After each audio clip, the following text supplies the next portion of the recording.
my name's Jada. I was born on the 19th of May 1974 at Rankin Memorial Hospital in Greenock in Scotland. I'm the youngest of 6 boys, and my sister was born the following year in October 1975.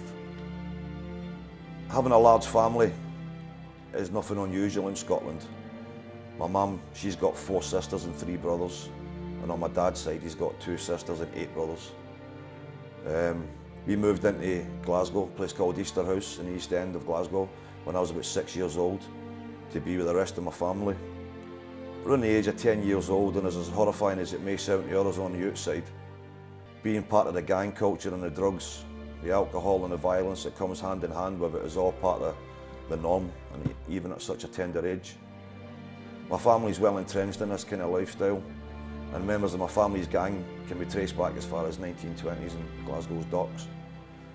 Me, being the youngest boy, it was expected of me to follow suit, follow my brothers and what they were doing, my uncles. I had some big shoes to fill, and by the time I was 12 or 13 I'd already seen the deaths of some of my friends and my family members alike. All through gang violence. I threw myself into the only life that I'd ever known, and I was sick of always being known as so-and-so's son or his nephew or that so-and-so's younger brother. And I just felt it was time for me to come out of the shadows and stand on my own 2 feet and be my own man, sort of thing. I started drinking heavily. I was smoking weed, taking pills, and I was always striving to do more than anything else, more than anybody else. I was walking into other gang members' areas on my own, challenging other guys to fight with me. I was committing crimes to prove how mental I was for other people to see me. I was stealing cars, robbing shops, robbing people on the street at knife point.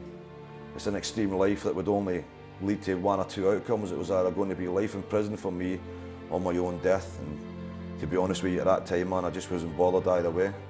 I ended up in a fight that resulted in the death of the other guy that I was fighting with, and I was charged with murder. I pleaded guilty to the manslaughter, and I received 10 years in prison. All that, and I was still a fresh-faced, ignorant teenager. I lived my life in prison exactly as I had before coming in the extreme, violence, drugs, alcohol, and a bad attitude, man, that would always ensure that I was a target for prison staff. But to be honest with you, man, I didn't care. I wasn't bothered about it. I didn't care less, man. I certainly know about my own safety or even my own mental well-being. When I was released from that sentence, nothing about how I thought had changed, and nothing had changed about how I viewed the world, and definitely nothing had changed about how I expected my life or future to pan out. I just seen myself as a Glasgow boy, and even though I was well known by everybody to do anything or anything, I was known as a guy that was able to look after myself in any kind of fight and using weapons, and people started to respect that, and I felt like I'd finally become a man in my own right. And it wasn't going to be long before I realised just how much rubbish all that was, you know what I mean? How wrong I was and how unhealthy and a dangerous life I'd been living. A life I know now that I never actually truly wanted, and a life of opportunity that I'd either ignored or actively fought against. A life I honestly say now that's meant and amounted to nothing, and I've completely wasted it. I received a life sentence for murder again for a fight that just went too far. And for the last 10 years I've lived as I've always lived, just violence, drugs, getting in trouble. I became addicted to heroin and crack cocaine, and the reputation that I had from those that knew me always preceded me wherever I went, and people knew that I was somebody that they could go to get help if they needed something done in a violent way. So I ended up beating people up and getting paid in drugs, you know what I mean? So obviously with that I ended up in the segregation units quite a lot. Months and months at a time, either jail ADs or cellular confinement, loss of privileges, all that, you know what I'm saying? And you get what's known as shipped out, you know what I mean, on the ghost train. Around 18 months ago, I was sat in a segregation unit at HMP Wymott. I was on jail AD for suspicion of using violence and selling drugs, and a lady come to see me, Anne Scary, from the Carrots. And in the past, when these people come to see me, I just jogged them on, didn't even let them open my door, I just opened the flap and I just told them to jog on basically. But I don't know what it was about her. She just seemed to click with me, you know what I mean, and I felt comfortable chatting to her. And basically just over a couple of weeks, she sort of got through to me and made me understand that, you know, something had to give, had to change. Do you know what I mean? I couldn't keep going on the way I was going on and expect to get out one day to my family. I was offered a place on the TC here at HMP Garth, and when I first got here, man, it was a shock to the system. I was sceptical at first, do you know what I mean? Because I'd never been involved in anything like that before, so I didn't really know what to expect, do you know what I mean? But I thought, I'm guaranteed if I go there, I'm going to get something out of it. I'm going to get some form of help, and it was close to my family, do you know what I mean? So I thought I'd be daft not at least give it a go. And I did. I came here and I done the programme, and it's been the best thing that's ever happened to me. I never experienced anything like it. The group work, the group meetings, the pull-ups and the encounters, and everybody was just friendly and helpful and supportive, officers as well as TC staff, and it just blew my head. And since I come on here, I can't believe how much my eyes have been opened. And it's a TC, man. It teaches you so much about how you get into your addiction in the first place and how to stay drug-free, how to avoid drugs in the future. It helps you see that your distorted way of thinking in the past, what it's led to, and it's led to you using and committing crimes and violence, and it goes on and in great detail. But the most valuable lesson that you learn is that you're the one that's in control of your own thoughts and your own actions, and you're the one that's got the choice, and it's only you that can change you.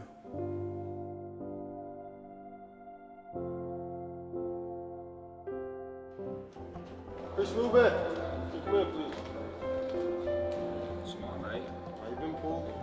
You've been pulled for me for having a negative reaction to the game before. Sanctions, violence, words, and negative reactions can affect us to the community. Hi, my name's Pete. I'm here to explain the pull-up system on the TC.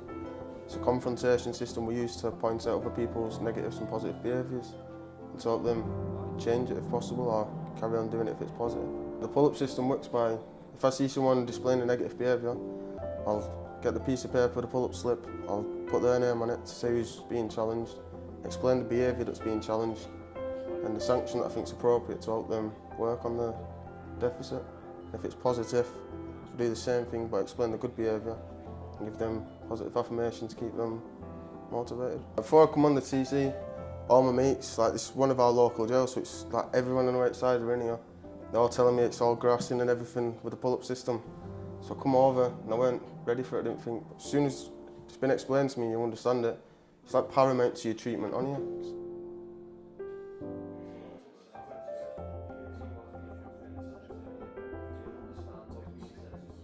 There's an encounter going on behind us. Basically, it's in a process now of going through the four stages of the encounter. Right, I'm encountering you, Scott Nichols, and it's for your behaviour, for your persistent ignorant behaviour. I'm mushing in front of everybody in the dinner queue. The encounter will take place when a resident has been displaying the same pattern of behaviour for a certain amount of time. The pull-ups aren't working for them, the graduate interventions aren't working to them.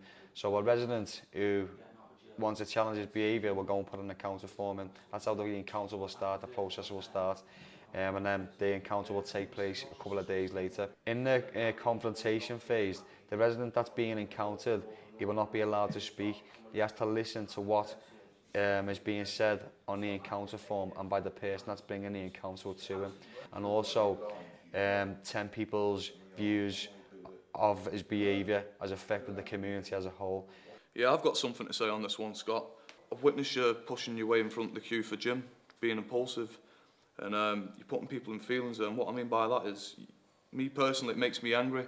You know, if I've waited my turn to queue up for the gym and then you go and push in, you make me angry, mate. It's put me in a high-risk situation, and then I then have to go and manage myself and control my feelings for your actions. I don't think you're taking this serious at all, Scott. You're not even making eye contact with the lads that are trying to advise you and encourage you to change your ways. And I don't think you realise how serious these encounters are. You know, you've been pulled up for this behaviour. You've not took them on board. You've not took your sanctions on board. And now you're in an encounter group. Once we've had a discussion on the confrontation phase, we'll open it up then to the conversation phase. And in the conversation phase, the guy who's being encountered, he will be able to have a say on the old behaviour, and he'll be able to agree with it. He'll agree with the behaviour, or he'll disagree with the behaviour. Who said I'm a bully? I'm not a bully at all. Who do I bully? I see you doing stuff all the time. Listen, you're ganging up on us, man. You're ganging up on us. You are. And hopefully by the end of the conversation phase, he'll come to some kind of agreement, and he's going to see how his behaviour is being affecting other people on the community, and he'll take on board what is being said, and he'll try and address his behaviour. In the commitment phase, each individual in the room will give him a commitment and it'll go alongside his behaviour. So say he's being encountered for aggressive behaviour, the commitment will have to go alongside that aggressive behaviour.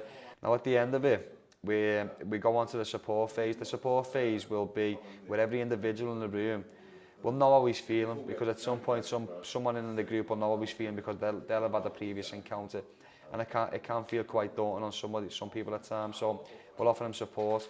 Each individual in the room will go around and say, look, you know, we're here for you if you need us. If you're ever feeling angry, come and approach me. And the other residents will say more or less the same thing. No, we're here to help you, we're here to support you.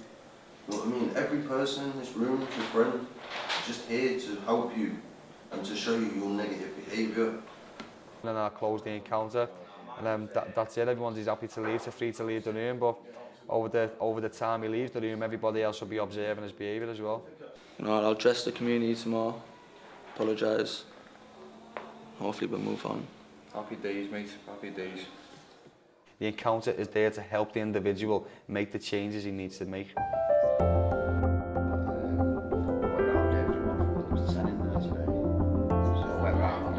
Speaking about what they want to get out of it, where they see themselves in 6 months. My name's Rob Cole.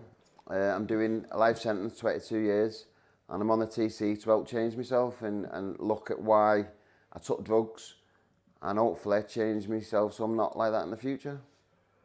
Key work it's like a set thing that you'll have every so often. You'll sit down in a room, just one-to-one. You'll talk about anything that's going on in your treatment, really. So it could be a clinical need, like you could have motivational problems. So you'll sit down with your key work and speak about that. Could be good stuff that's going on. Doesn't always have to be treatment based. It can be anything. You can be honest in there. It's not about just what, like, some people might not want to tell him certain things, but I think for me, the key working was just about being honest, because if you're not honest, you're not going to deal with any problems you've got.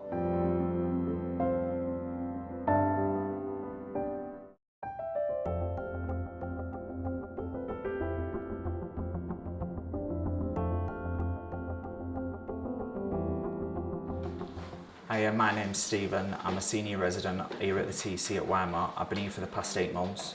Today I'm going to talk to you about groups whilst you're in your time on the TC, should you choose to come over. There's 3 different kinds of groups that you're going to sit on over your time while you're on the TC.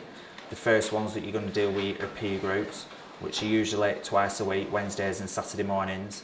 That's a place where you can deal with any issues that you've got which are TC related, so either any issues with your groups, any issues what you might have to bring to staff, any issues that are bothering you as regards the TC. The second groups that we do are your therapy groups. They're every morning on Monday to Friday, and they run straight after the morning meeting. Those groups are specifically to find out whether you've got any needs or any negative feelings that you're having, or maybe just to find out that you're feeling okay.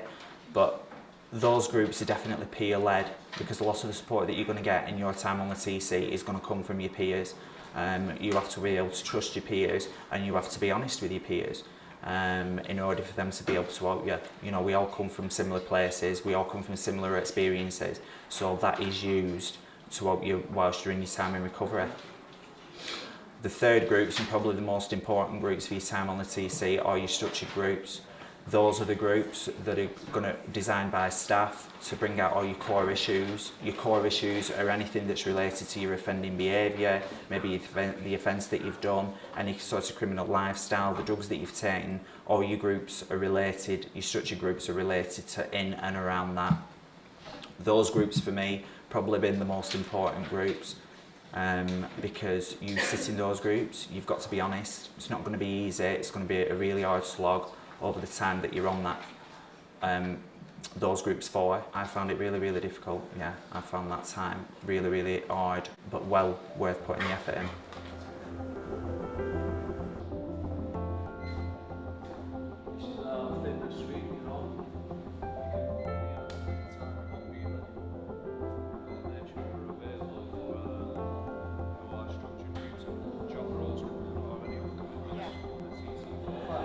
Hello, my name's Anton and I'm a senior resident here at Wymott TC, and I've been here for around 12 months, and for that period of time I've used the gym facilities a lot more frequently than before, as I was lacking in self-confidence and motivation. Here on the TC unit we've got a weights room that we can use up to 3 times a week. There will be allocated slots and then we can go in and use the equipment. But always making sure first that we make ourselves available for our structured groups or any other commitments on the TC. We have a cardiovascular room as well, which we can use at our own free will. We can go in there any time throughout the day. We also have a football on Thursday mornings where we'll be taken over to the full-size football pitch. For me, the gym facilities on the TC at Wymott has helped me out loads, you know. I've become more self-confident, you know, I'm self-aware. My self-esteem has boosted and my assertiveness has increased, and other aspects of the TC has helped me to build on them strengths as well. You know, I feel and look a lot healthier in myself, and my family's commented on that, you know, which is a good thing for me. And as the saying goes, healthy body, healthy mind. This is where we store plants we've planted. What we do with, obviously from seeds, grow the seeds in greenhouse, then they get repotted into bigger pots and get put into polytunnel. Obviously they grow, then we put them into the little greenhouses over there. I am Daz, I'm here to talk about the gardens here on Wymott TC. I've been on TC 12 months now. The first 6 months I was working up for all the TC structures, and then I got a job on gardens. But this is all where we did most of this year. The other plants have all been planted outside. We work Monday to Fridays, but groups come first on TC. No, we work as part of the team. There's quite a few of us out there. Some days you'll be mowing, some days you'll be planting, or just cleaning up. It's changed me a lot, changed me a hell of a lot. Everything, the way I hold myself, the way I come across to people. I'm not wanting things straight away anymore, whereas I have done it past. If I wanted it, I'd take it. Now I've learned just to let good things happen, basically. You know what I mean? The TC ethos is still out here as well. You know what I mean? The pull-up system, everything. Like I said earlier, if you've got groups, you need to stay on wing. But everything still stays. It's still the same out here. The TC. It's just you've got to act the same way. Yeah. You still got to, yeah. When we've done work and you've, like say, planted an old bed, it's getting something from that bare minimum to something that's fucking nice. It gives you a nice sense of that you've done something well for once. It gives you something to believe in, something you're good at, and it makes you believe that you can really do something the rest of your life. I'm currently working on an MVQ in horticulture, which is going to help me a lot when I get out, hopefully towards a job. It's giving me a lot of confidence and building them skills that I know I've got but I've never used before. So hopefully when I get released I can live a normal everyday life like everybody else.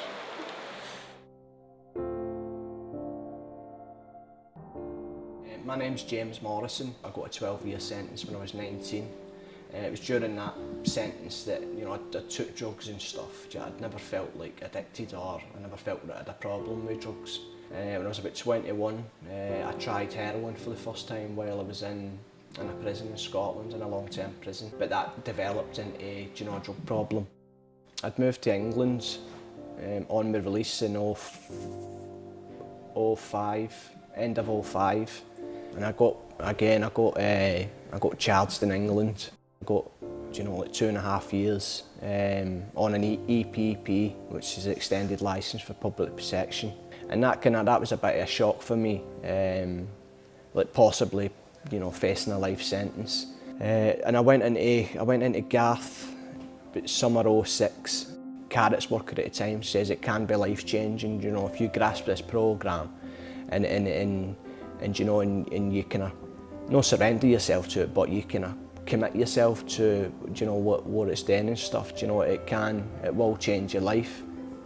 So I went on to the TC in Garth, and it didn't make absolute sense at the time.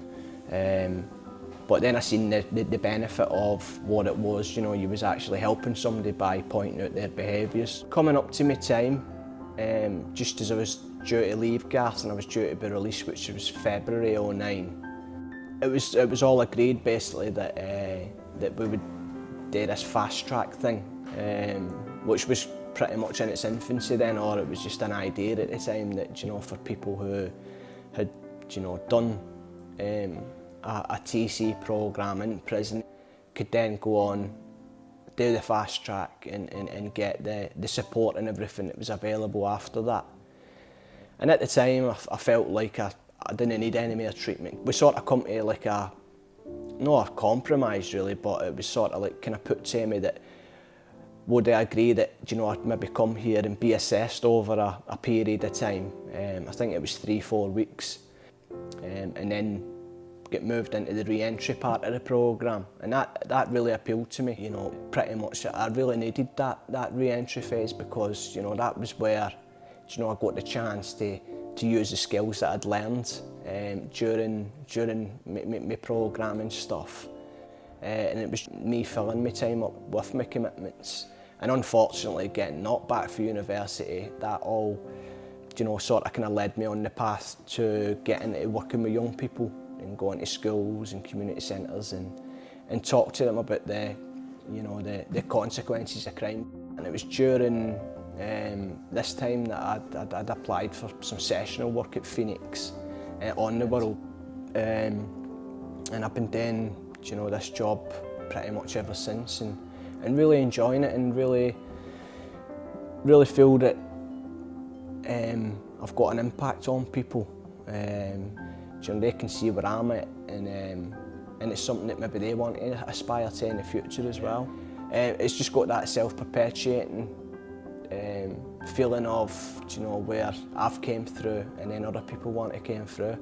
So ultimately, you know, when I look at overall over, you know, the course of it, you know, right through prison, right through to me becoming independent, you know, Phoenix, you know, played a part in all of that, and that for me is probably, you know, is what Phoenix does, is they can help you through the prison gate, if even, you know, starting your sentence, right to the minute you become independent, you know, and that's, you know, just special really.